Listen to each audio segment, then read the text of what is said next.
Genética y más,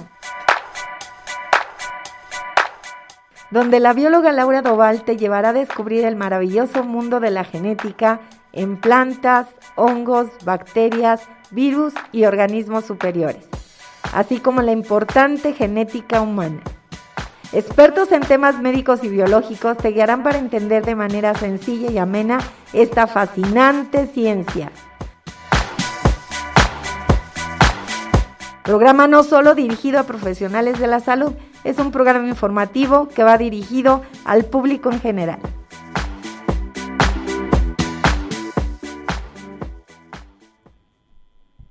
Hola, ¿qué tal amigos? ¿Cómo están? Buenos días. Aquí saludándolos en este último miércoles del mes de agosto. Pues como siempre impresionada de la velocidad con la que se va el tiempo y de la velocidad con la que terminamos los meses, caray. Estamos terminando ya el mes de agosto, rebasamos el periodo de la mitad de año, julio se fue rapidísimo, entramos a agosto. Y también se terminó el mes de una manera espectacularmente rápida para irnos a un mes que va a ser muy especial, un mes que nos va a llevar una serie de actividades nuevas a las cuales debemos de estar totalmente con conocimiento de lo que se va a llevar a cabo. Porque estamos exactamente en épocas en las que van a llegar cambios importantes. Cambios que se manejan desde el punto de vista político y que se manejan de una manera muy profunda en todo lo que son cuestiones biológicas, cuestiones sociales, cuestiones culturales, y que si nosotros estamos al tanto de cada una de estas condiciones que se van presentando, entonces vamos a tener mayor oportunidad de saber, de conocer, de entender lo que es una elección presidencial y cuáles son las consideraciones que se deben de tomar en cuenta. Nosotros vamos a descubrir de una manera más sana, más real, más verdadera, cuáles son las condiciones que debemos de verdad tomar en cuenta para tener esta historia de esta secuencia presidencial que nosotros debemos de tener. Nosotros estamos actualmente en conocimiento de muchas personas porque hemos oído, porque hemos visto a través de ellas una serie de trabajo que han estado realizando, pero realmente no conocemos tanto de ellas, ni conocemos cuáles son esas herencias presidenciales, esas herencias de seguimiento cultural, de seguimiento físico, de seguimiento matemático, de seguimiento biológico, que les pueden dar la oportunidad de estar en esta posición, en este lugar, para que nosotros tengamos la oportunidad de votar por ellas. Entonces nosotros, pensando en esa condición, en esa posibilidad que ahorita tenemos de manejar el conocimiento a través de lo que ya viene como una parte importante en el cual en septiembre debemos de estar ajustados a esta decisión de tomar una votación correcta, pues decidimos hacer este programa que nos va a enmarcar algo de la historia de este seguimiento, de este trabajo, de esta situación presidencial que nosotros debemos de conocer y que de nosotros debemos de tomar en cuenta. Para eso hoy tengo el honor, el gusto de tener aquí a una persona que es toda una luchadora social desde 1982. Ella es miembro del Partido Socialista de los Trabajadores de 1982 a 1988, fue miembro del Partido Socialista de los Trabajadores. Ella realizó estudios en economía política en La Habana, en la Universidad de La Habana, y la Universidad Lumumba de Moscú. Fue participante del Frente Democrático Nacional en 1988 y miembro fundador del PRD de 1989 a 1999. Ha sido consejera ciudadana en la delegación Gustavo Madero del año 1995 a 1997, diputada local a la Asamblea Legislativa de la Ciudad de México, vicepresidenta de la Comisión de Presupuestos y Cuenta Pública de la Asamblea Legislativa de la Ciudad de México, secretaria de la Comisión de Contaduría Mayor de Hacienda, secretaria de la Comisión de Hacienda Primera Legislatura y refugiada política en Canadá, así como una activista social en materia migratoria. Es un honor, un gusto tener hoy conmigo a Raquel Sevilla Díaz. Buenos días, Raquel. Buenos días, Laurita. Buenos días a todo tu auditorio. Acabas de mencionar algo bien importante sobre la responsabilidad que tenemos de conocer un poquito la historia de este país y de cómo se dan las herencias políticas, ya sean sanguíneas o por decisiones. Eso es un tema muy sistemático porque hay que recordar que cuando Plutarco Elías Calles era presidente, antes de que él llegara a la presidencia había muchas como guerritas en el país, ¿no? Había muchos alzamientos a pesar de que ya había pasado el tema de la Revolución Mexicana. Es ahí donde se determina la entrega de plazas, de espacios, de estados a determinadas familias para garantizar la gobernabilidad y que no hubiese levantamientos sociales, ¿no? Por eso cuando tú vas a un determinado estado hay ciertas familias que son poderosísimas y que vienen de esa parte donde hubo ese reparto territorial para garantizar gobernabilidad y para otorgar poder político.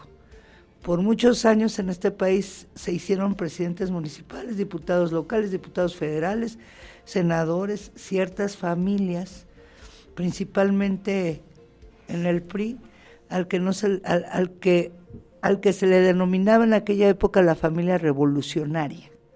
O sea, tenía el término de la familia revolucionaria. Esas cosas se hicieron un vicio y había leyes y había ciertos espacios que no estaban escritos de manera formal, pero que existían. Viene la disputa por el poder. ¿Los hacías políticos o los hacías empresarios? Y se vinieron apoderando de todos los espacios del país, ¿no?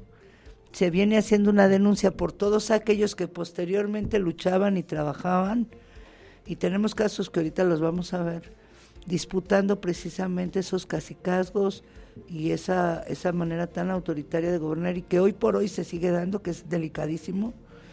Entonces, se acentúa la parte del nepotismo y se implementan inclusive las leyes que dicen no al nepotismo.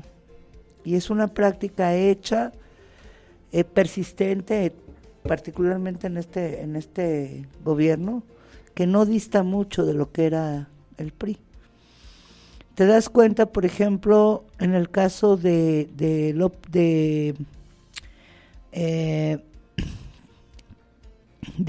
Echeverría, que sus hermanos, tanto Rodolfo Echeverría como Álvaro Echeverría, ocupaban cargos importantes dentro de lo que era la administración pública. Después viene López Portillo, y también a la esposa, a la hermana, al hijo, los colocaron en lugares muy estratégicos que tenían que ver. La herencia presidencial tiene que ver con un mecanismo sistemático donde se van a pactar impunidades, donde vas a pactar no destapar la cloaca. ¿Quién te garantiza no destapar la cloaca? Y en esa transición de gobierno a gobierno siempre hay una persona que paga los platos rotos, siempre. Fíjate qué interesante, Raquel, qué interesante y qué similar a lo que sería una herencia biológica, ¿no? Nosotros generalmente cuando tenemos unos genes que estamos transmitiendo a través de generaciones, pueden ser buenos o pueden ser malos. Exactamente dependiendo de las condiciones del medio y de la situación y de lo que se esté llevando a cabo, nosotros vamos a destapar las cosas positivas o las cosas negativas. Y a través de este conocimiento en lo que nosotros tenemos y marcamos, pues podemos ir buscando que efectivamente esas cosas negativas no se destaparan, ¿no? sino poder ir impidiendo que llegaran estas condiciones históricas a moverse, que fueran precisamente las más negativas para el país, ¿no? Por eso la importancia, como tú dices, de tener una historia presidencial y saber ahorita en vías a lo que se viene, en vías a estas nuevas elecciones, cómo estamos presentándonos para llevar a cabo una mejor elección. Y entonces, como para que nos organicemos un poquito, vámonos a un corte de música y regresamos en un momento con una pregunta muy especial. ¿Qué es definitivamente una herencia presidencial y cuáles serían los ejemplos más determinantes?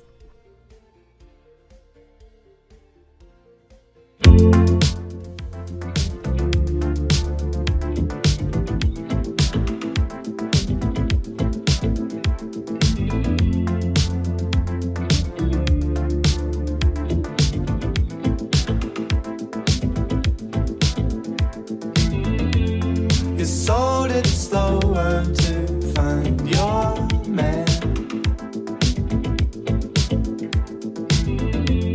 but folding over won't hide your hand. 'Cause you waited long enough, hesitated over love, now you're taking over us. 'Cause you waited long enough, hesitated over love, now you're taking over.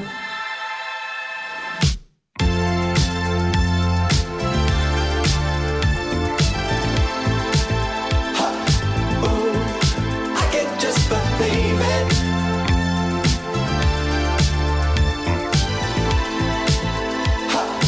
Ooh, I cannot receive that.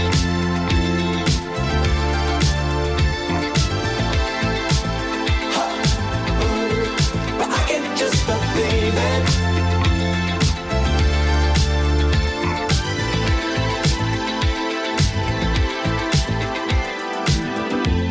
The strongest shoulder won't hold you up, and cold October won't call your love. 'Cause you make it dangerous when you're playing games of love, now you're taking over us. 'Cause you make it dangerous when you're playing games of love, now you're taking over us.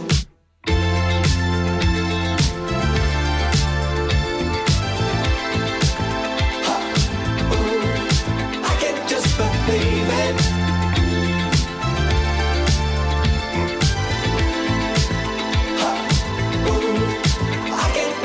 See that.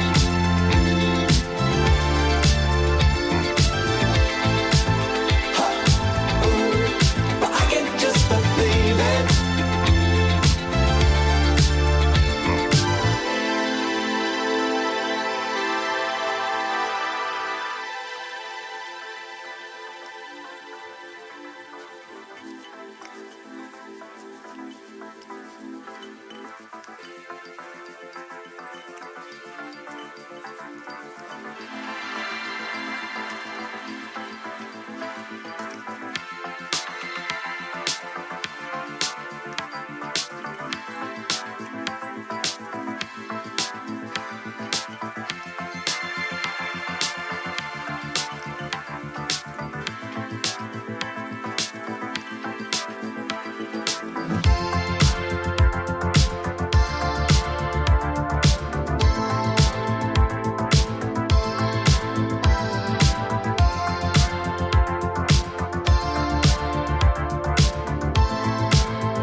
Pues estamos de regreso, nuevamente estamos aquí con un montón de gusto porque tenemos también el honor aquí en cabina de tener al licenciado Fernando Flores Sosa. Él, licenciado en Administración Pública, egresado de la Universidad Veracruzana, Ha ocupado diferentes cargos públicos en los 3 niveles de gobierno, 2 veces candidato a puestos de elección popular. Es un honor, licenciado, tenerlo aquí, sobre todo porque hoy es un tema especial, un tema que nos llama a todos mucho la atención porque desconocemos exactamente de lo que estamos hablando. Entonces, la pregunta es directa, muy clara. ¿Qué entendemos por herencia presidencial? Hola, ¿qué tal? Buenos días a todos. Antes que nada, quiero manifestar el gusto que tengo por participar en esta mesa y que me permitan, pues, expresar mis ideas y sobre todo un honor acompañar aquí a mi amiga Raquel Sevilla, una excelente persona y una excelente conocedora de estos temas. Muy bien. Bueno, ¿qué estaría entendiendo por herencia presidencial? Pues yo creo que, como su nombre lo indica, aquello que se quiere transmitir o trascender de una figura pública a alguien que lo va a suceder o la va a suceder. Eso es lo que yo estaría de entrada entendiendo. ¿Qué tanto es válido? Yo creo que cabría esa segunda pregunta. ¿Qué tanto es válido ese seguimiento? Claro. Así es, ¿no? Entonces, bueno, pues para eso creo que para poderlo contestar habría que hacer una reseña en lo que ha sido la historia de este país. Porque el querer transmitir, trascender a través de otros aquellos anhelos o aquellos proyectos que yo tengo, pues tiene consecuencias positivas o negativas. Habría que analizarlas. Así es. Bueno, yo pues quisiera empezar a partir de lo que es el México moderno, o que los clásicos dicen que es el México moderno, es decir, a partir del México posrevolucionario. Un poquito siendo más específico, a lo mejor en México posrevolucionario, en la época de Álvaro Obregón, pero yo diría que principalmente en el fundador de la institución política que hasta hace algunos años gobernaba este país. Y me refiero a Plutarco Elías Calles. Okay. Yo creo que ahí en ese gobierno es donde vamos a encontrar el génesis de la política nacional. Y entonces aquí yo me preguntaría, ¿es herencia de un presidente a un sucesor o lo que el sucesor tiene que heredar del sistema ya establecido? Esa también creo que sería otra pregunta. Yo diría que los presidentes postrevolucionarios del PNR, y luego el PRI, ¿no? Esas facetas, pues había herencias, como cuáles, algunas de forma, el estilo de conducirse, el estilo de comunicar, el estilo de ser, el estilo de vestir. En fin, eso era heredado, pero no por el antecesor. Eso era heredado por el sistema. Algo bien interesante, ¿no? Nosotros biológicamente también hemos visto que se heredan muchas cosas a las células a través del trabajo de todos los días. Algo que nosotros llamamos epigenética. Algo que vamos formando alrededor del medio ambiente en el cual estamos presentes. Y entonces nosotros llegamos a tener una herencia que creemos que no la presentamos. Y de repente dicen, oye, es que ni siquiera es su hijo, pero es igualito a fulanito, ¿no? Y en ese momento, ¿qué podemos opinar de eso, Raquel? Acabas de dar en el clavo, perfecto. Tenemos una precandidata a la presidencia que no se apropia de ningún discurso sensitivo sobre el país, sino que es la réplica de su posible antecesor. Así igualita, hasta le dicen titina, repetidora, una serie de cosas. El discurso que ella maneja, pues estoy refiriendo claramente a Claudia Sheinbaum, es un honor estar con Obrador, es un honor estar con Obrador. Las mismas palabras, el mismo discurso, la misma condición de la oferta pasada, sin siquiera tener un matiz. Porque lo que refieres a la epigenética, ella ha adoptado las palabras, el discurso, la condición, el manejo de una persona que ha dejado mucho que desear en este país, les guste o no les guste, y que nosotros de manera responsable tenemos que definir si queremos más de lo mismo o no. ¿Por qué es peligrosa esta parte de la epigenética relacionada con la doctora? Pues porque no hay claridad. Fernando decía algo bien interesante, las herencias se dan de manera sistemática, con sus pros y con sus contras, pero no vemos con claridad que haya la posibilidad de que se elimine la corrupción en este país, ¿no? Porque no estás considerando ni el proyecto, ni el anteproyecto, ni la propuesta de nadie. Es tu dedo el que determina, como en los peores tiempos del país, yo quiero que fulana de tal esté.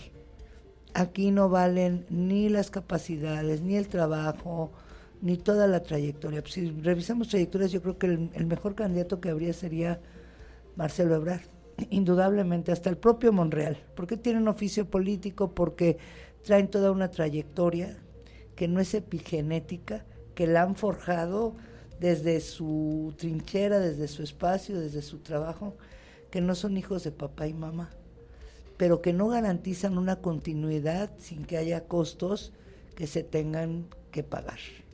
Entonces, el mejor ejemplo que hay de lo que tú mencionas de epigenética es la adopción de una línea discursiva de personalidad, de condición de una persona hacia otra. Este es el mejor ejemplo. Así es.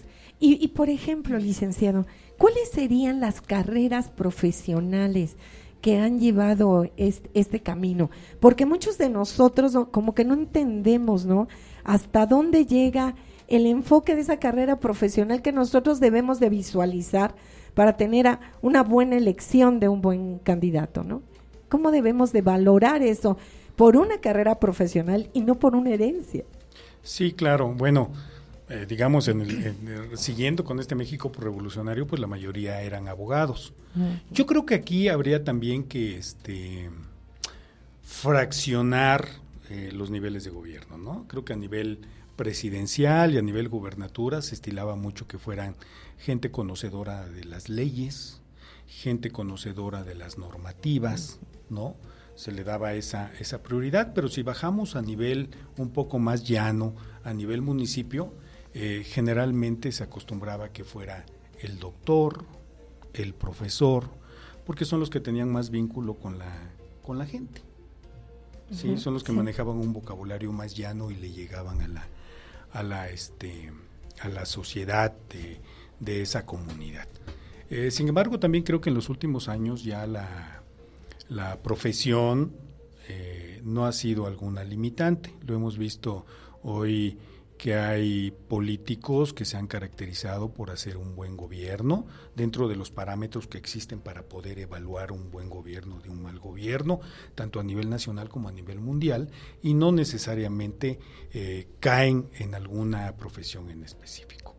Yo creo que más bien se debe de contar con otro tipo de características. Es muy importante efectivamente la profesión, yo me inclino más por el tema del conocimiento del derecho, porque al final de cuentas en un país que se rige en un estado de derecho, es importante que conozcas las normativas que te regulan. Así es que te regulan tu actuar en todos los aspectos, en el económico, en el cívico, etcétera.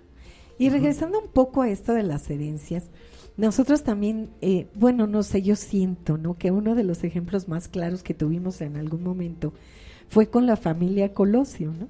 Y esta parte de venir hacia lo que son realmente las herencias de padres a hijos en personalidades. ¿Qué nos puedes decir acerca de eso, Raquel? No, nada más. Yo creo que el tema más inofensivo es el tema de Luis Donaldo.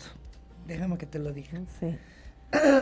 Luis Donaldo, al igual que un grupito de economistas, acaba de decir algo bien importante, Fernando, que en el México postrevolucionario se buscaba un perfil de personas que estuvieran estrechamente vinculados a lo que era la legalidad, es decir, a la normatividad, a la aplicación de la ley, de la Constitución, para que nadie se pasara listo.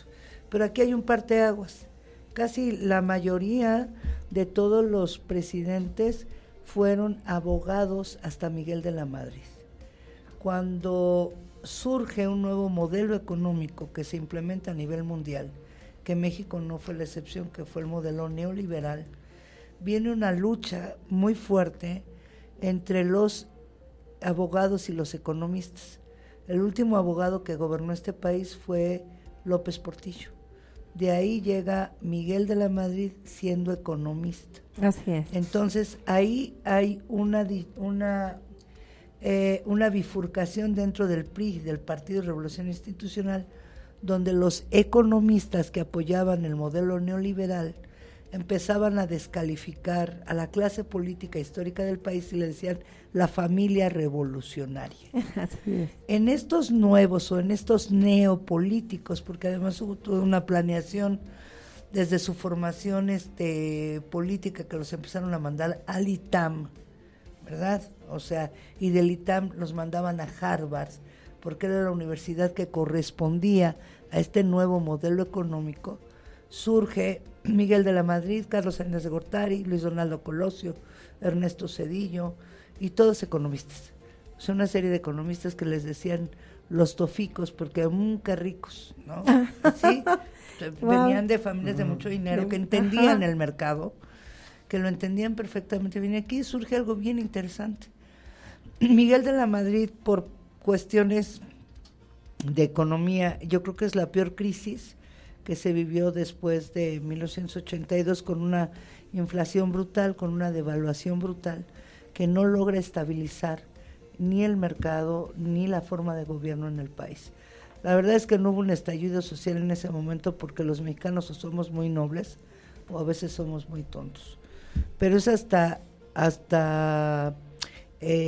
Carlos Salinas de Gortari, donde utilizan de manera muy perversa, porque hay que decirlo también, los recursos públicos y los empiezan a enajenar. Ajá. Y en esa enajenación participan los hermanos, los amigos, los cuatro. Pues ahí está el caso de Raúl Salinas de Gortari, que Ernesto Zedillo lo tuvo que meter a la cárcel, pues porque era excesivo el abuso, el exceso que hicieron del manejo de los recursos públicos. Así es. Violentando toda la ley. Y termino diciéndote algo. El artículo 25 y 26 constitucional establecen una cosa que se llama la planeación democrática, donde el Estado no puede perder la rectoría de la economía. Y con eso voy a llegar a Luis Donaldo. Si bien es cierto que Luis Donaldo pertenecía a este grupo de economistas, llega un momento donde hay una ruptura, porque siendo parte del sistema político mexicano, él observa que hay un abuso, que hay un exceso en lo que hizo su antecesor, y hay un discurso del 6 de marzo del 1994, que yo creo que ese discurso es el que le cuesta la vida por el sistema. Wow. Porque él plantea un rompimiento frontal, tácito, con su antecesor. Dice: veo un México lleno de abusos, lleno de excesos. Veo un México con hambre y sed de justicia. Veo un México que está abandonado, o sea, la preocupación de los padres: ¿qué le voy a dar de comer a mis hijos? Él se da cuenta, toma conciencia de que no es la ruta, el modelo neoliberal para aplicarlo en nuestro país, porque ya habían agotado, ya habían enajenado todos los recursos públicos, ¿no? Entonces, no nada más se muere Luis Donaldo, eso fue una tragedia. Matan a Luis Donaldo y misteriosamente la esposa enferma de un cáncer fulminante. Dicen que hay quienes pueden implementar, tú que eres bióloga, habría que revisar si se pueden implementar o no cánceres desde afuera. Claro, ¿no? de ese Fue tipo. todo un tema. Uh-huh. Y entonces yo creo que el hijo de Luis Donaldo tiene muy claro cuál es el destino. Ajá.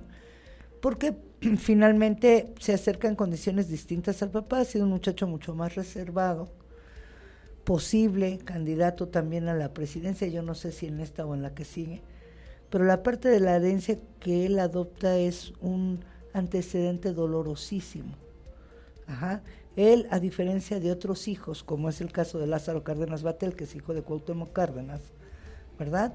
A él le costó trabajo llegar y entender este proceso doloroso donde pierde a su madre y pierde a su padre siendo muy niño, claro, que no es el caso de Lázaro, porque Lázaro es nieto de un jefe revolucionario que fue presidente en este país, es hijo de una persona que fue jefe de gobierno en este país y también fue gobernador de Michoacán. Lázaro Cárdenas después llega a ser gobernador de Michoacán, el último cargo que tuvo fue asesor de la presidencia de la República y uno de los posibles precandidatos a la Ciudad de México. Así Entonces, hay un vínculo hereditario consanguíneo y hay un vínculo hereditario de epigenética, ¿no? Y entre esas dos partes es donde está la disputa del poder.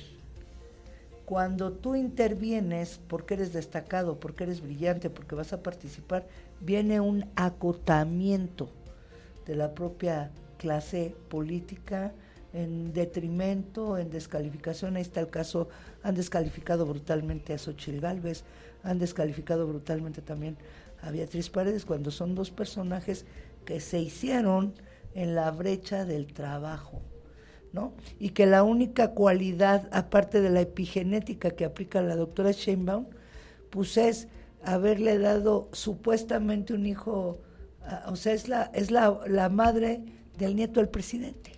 Y eso la hizo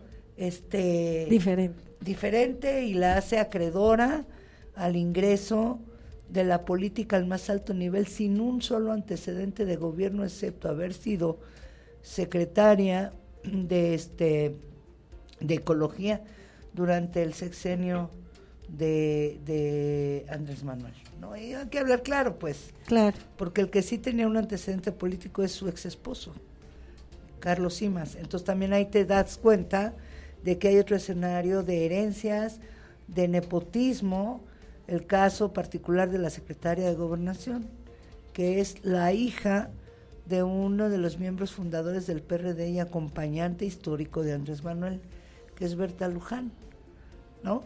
Entonces, es un tema muy complicado que yo creo que en una sesión no se puede dar toda la información, pero lo que sí es importantísimo es que tener este conocimiento para que de verdad la gente tome conciencia de lo que va a pasar posterior.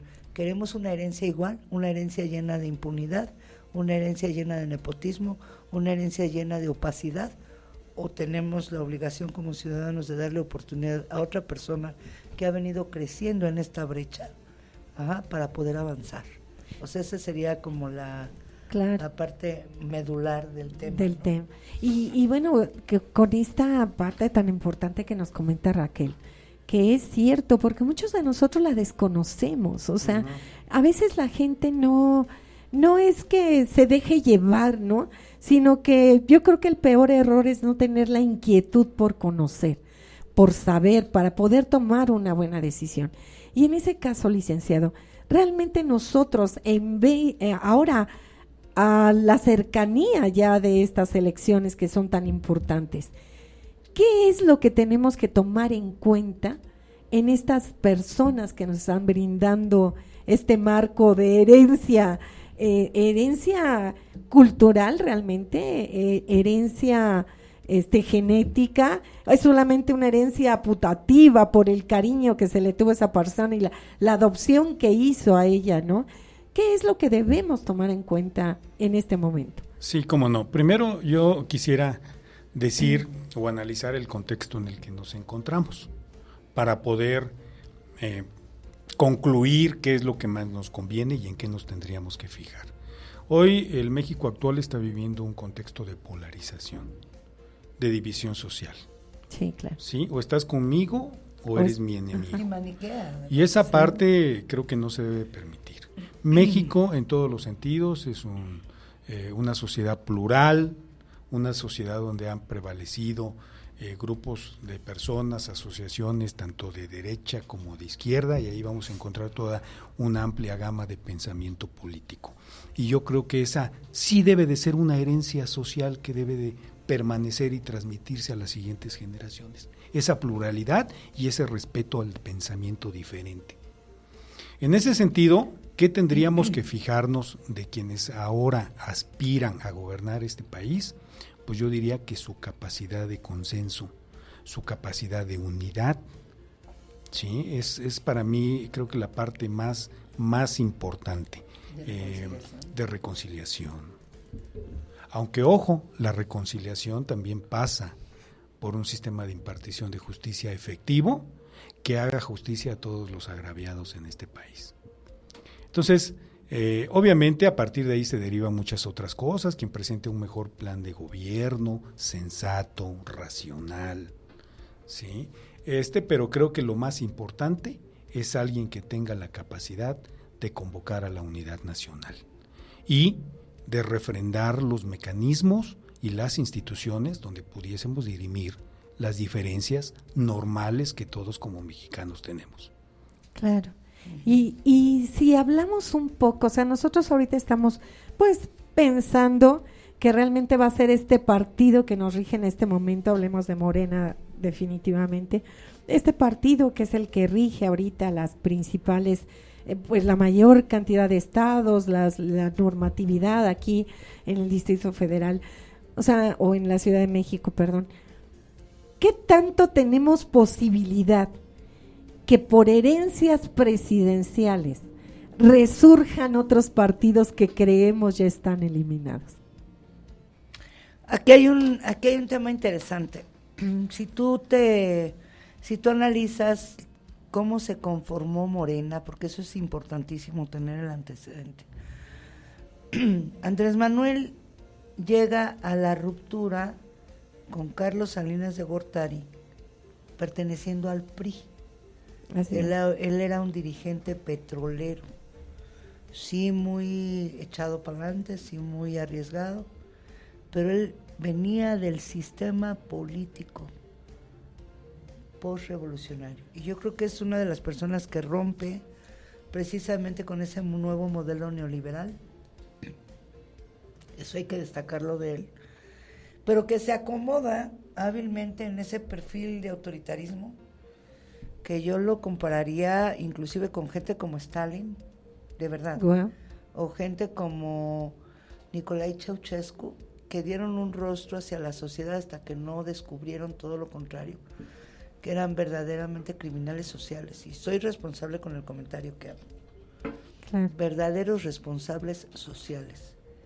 Cuando destapan toda esta parte de la historia del autoritarismo, sobre todo en Europa del Este, él es un gran imitador, ¿no?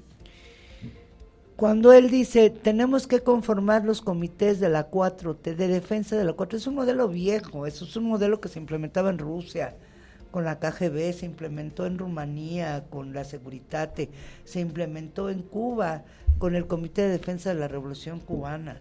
Es la célula de origen de vigilancia del ciudadano. Ojo con lo que estamos hablando, porque no es cualquier tema.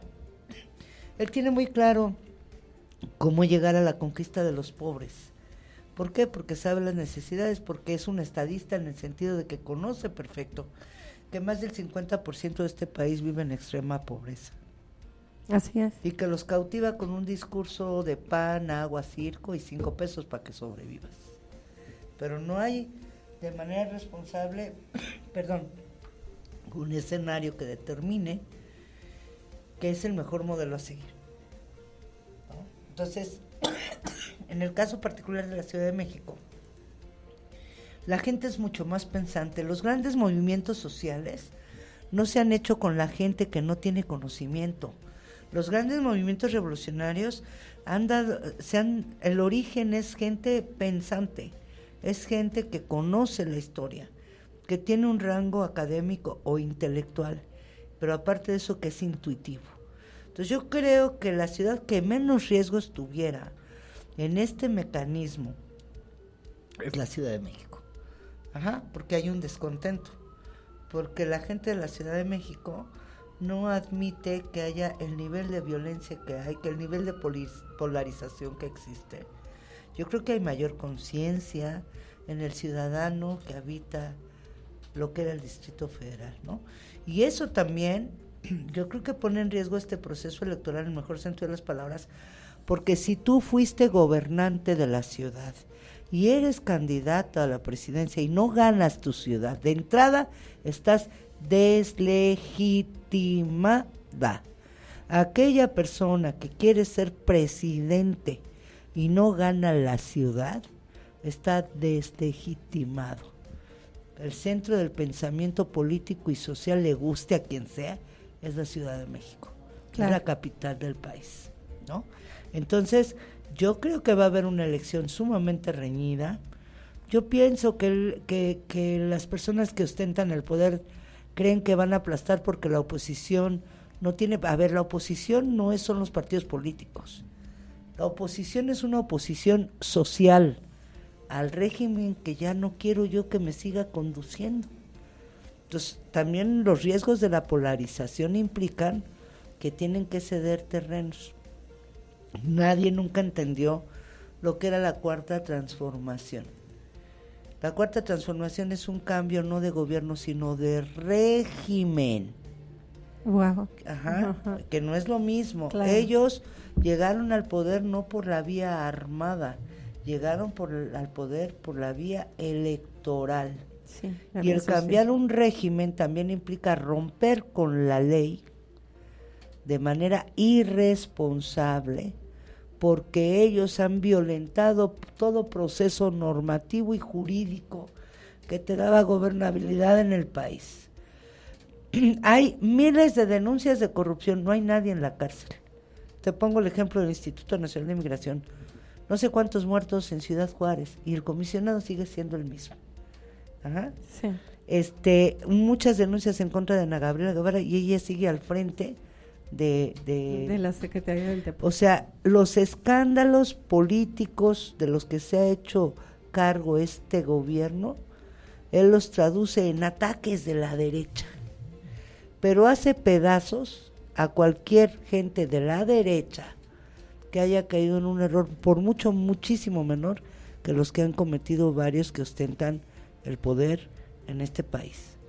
Luego, entonces, lo que decía Fernando, tenemos que, el candidato que sea capaz de llamar a una convocatoria de reconciliación social y política a nivel nacional, es a quien nosotros tenemos que considerar, no nada más la parte hereditaria de la epigenética, porque tú me caes bien, porque eres la madre de mi nieto, porque es mi niña chiquita. No, eso no es así. Claro. Porque es un insulto a la inteligencia social de este país, ¿no? Y de hecho esta parte de hacer este programa en estas condiciones, porque pues al final de cuentas este es un programa que maneja mucho las cuestiones biológicas, pero nosotros vemos, ¿no?, a través del tiempo estas herencias, estas transmisiones, y estas transmisiones de pensamiento que se heredan, porque de hecho yo podría platicarles mi experiencia personal, ¿no? Desde que yo era una niña y me decían tienes que votar por el PRI, ¿no? Porque el PRI nos da de comer, porque el PRI nos mantiene, porque el PRI nos da trabajo. Y entonces tu idea debe de ser votar por el PRI. Y vas creciendo y vas cambiando, pero vas cambiando a través del conocimiento. Si no tienes ese conocimiento, pues la verdad es que no hay manera de poder tomar decisiones. Es una lástima, se nos fue el tiempo rapidísimo. Realmente cuando hablamos de estas cosas se nos va muy rápido el tiempo. Vamos a buscar la forma. Ahorita tratamos de hacer este programa antes de las elecciones, vamos a hacer uno después para que veamos qué tanto pudo haber cambiado el impacto del pensamiento en la gente. Es lo bueno de la radio por internet, de la televisión por internet. Aquí no hay censura, no viene la parte de estarte preocupando por qué digo, cómo lo digo, sino no hay censura, es la libre expresión y tienes la oportunidad de transferirlo a todo lo que quieras. Licenciado, fue un honor tenerlo aquí. ¿Qué le gustaría decirnos? ¿Con qué le gustaría despedirse y de qué forma podemos localizarlo si lo necesitamos? Sí, cómo no. Bueno, yo no quisiera irme sin antes advertir que habría que tener cuidado con esto de las herencias presidenciales cuando se ven no desde un punto de vista de proyecto, sino desde un punto de vista personal, de sí, que por cuestiones de carácter familiar, consanguínea, quiero imponer. Eso no se ha dado en el México por revolucionario. Okay. Ni desde Lázaro Cárdenas cuando quiso imponer a J. Múgica y tuvo que inclinarse por Ávila Camacho, pasando por Carlos Salinas, que quiso poner a Colosio y terminó siendo el que él menos quería, que era Zedillo. Después tuvimos una alternancia en el gobierno con los panistas. Fox quería a Krill y terminó siendo Calderón. Calderón quería a otra persona y terminó siendo otro. Es decir, tampoco es así de sencillo. Tampoco es así de sencillo. Quienes lo han entendido a tiempo y han tenido esa visión de Estado, han logrado transitar en su gobierno de una manera pacífica y dentro del marco legal. Cuando en este país no se ha visualizado de esa manera, lamentablemente los procesos electorales o de cambio de gobierno se ven manchados con sangre. Hay que observar, hay que tenerlo muy presente y sobre todo hay que tener mucho cuidado. Gracias. Licenciado, fue un honor, muchas gracias. El honor es mío. Raquel, ¿con qué quieres terminar? Con lo mismo que dice Fernando, coincidimos plenamente. Yo creo que es muy corto el tiempo, hay que hacer una evaluación después del 6 de septiembre, porque pues vamos a tener definido al candidato o candidato del frente opositor. Tendremos definido el candidato de Morena y yo creo que a partir de ahí habría que hacer un análisis de esas herencias políticas. Claro que sí, qué bonito, me encantó. Siempre es difícil, o sea, tratar de seguir, de hilar este conocimiento porque es de mucho tiempo atrás.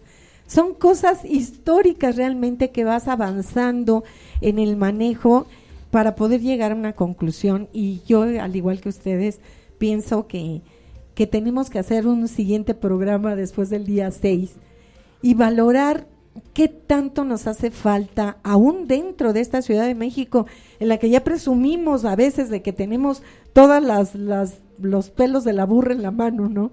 Y seguimos tomando decisiones que a lo mejor no son definitivamente las que más convengan al país, ¿no?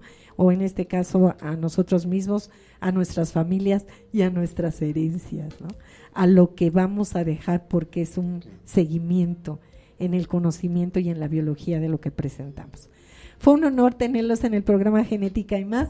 Esto ha sido todo por hoy. Nos escuchamos la próxima semana, sin duda, con otro programa mucho más de lo que ustedes nos piden, como siempre, de lo que piden en las redes sociales. Pasen una buena tarde.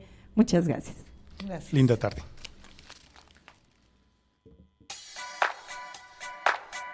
Si tienes alguna duda o deseas que tratemos un tema en especial, contáctanos al correo genéticaymás@gmail.com o escríbenos al Twitter @genética_y_más o en Instagram genética y_más.